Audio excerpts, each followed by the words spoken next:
Hey, hey, hey, what's popping, people? It's your person, Avril Johnson Williamson, back with another episode of the What's Popping People Popcast, place where real people bring real talk. We've been digging deep lately, from fake culture to empathy and leadership. And here's the truth: even the most empathetic leaders can hit a wall. That wall can be burnout. And the remedy is boundaries. Yes, those lines we hate to draw but desperately need. This week, we're talking about boundaries being the new burnout plan. It's all about how to protect your energy, your focus, and your peace while still leading with heart. So grab your tea, your headphones, your please don't call me after 6 p.m. vibe, and let's pop off. So here's what's popping this week.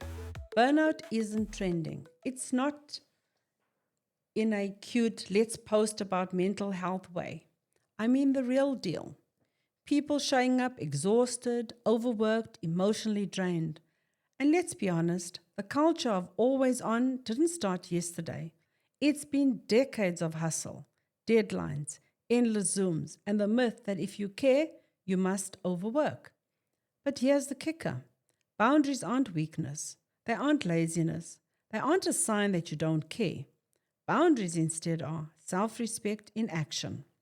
They're the secret sauce that keeps empathy alive without burning yourself out. Think about it.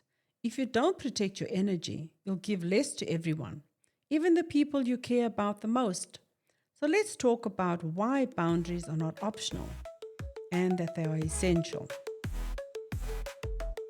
All right, let's get real. There was a time I thought saying no was the ultimate failure. I believed leaders had to be everywhere, solve everything, and never admit they were tired. The spoiler: that mindset nearly broke me. I remember staying late on projects, skipping breaks, overcommitting, all in the name of being a good leader. But instead of inspiring my team, I was showing them stress in action. Then one day, I drew my first real boundary. I said no. I didn't apologize. I didn't justify. I just said no. And here's what happened: people respected me more, not less. My team started setting boundaries too. And I finally had space to lead with heart instead of fatigue. Boundaries are like fences with a welcome mat.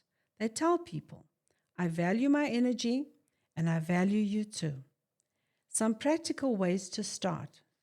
Firstly, calendar your peace. And what do I mean by this? I mean that you block focus time, break time, and yes, no email time. Secondly, communicate expectations clearly. By that I mean let people know your limits with kindness and firmness. Thirdly, protect your emotional bandwidth. This means that you don't absorb every drama, every issue. Instead, lead where it matters most. Lastly, model it consistently. By this I mean that people follow what they see, not what you say. Boundaries are not selfish, they're strategic. They keep your empathy alive so you can lead sustainably. So we are at the pop-off time. And here it is, unfiltered. Leaders without boundaries are burnout walking. And burnout doesn't inspire. It irritates, it drains. So let me say it loud. Saying no is a superpower. Protecting your energy is leadership. Burnout is not a badge of honor. As you can't pour from an empty cup, you can't lead with heart if your heart is fried. And you can't inspire loyalty when people see you collapsing under your own unrealistic expectations. So move from burnout to setting boundaries, as setting boundaries are the new burnout plan. Boundaries are revolutionary in a world that celebrates overwork. And if you haven't drawn them yet, start today.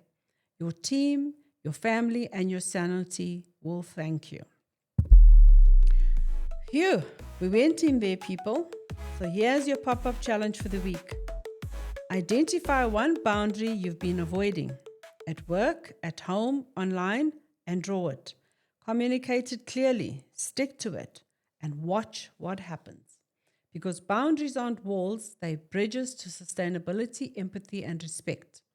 So if what you heard today felt personal, don't forget to drop a bold review, share it with someone who overworks, subscribe so you don't miss the next episode, where we'll keep unpacking real talk, real people, and real impact. Until next time, stay strong, stay kind, and always keep it popping.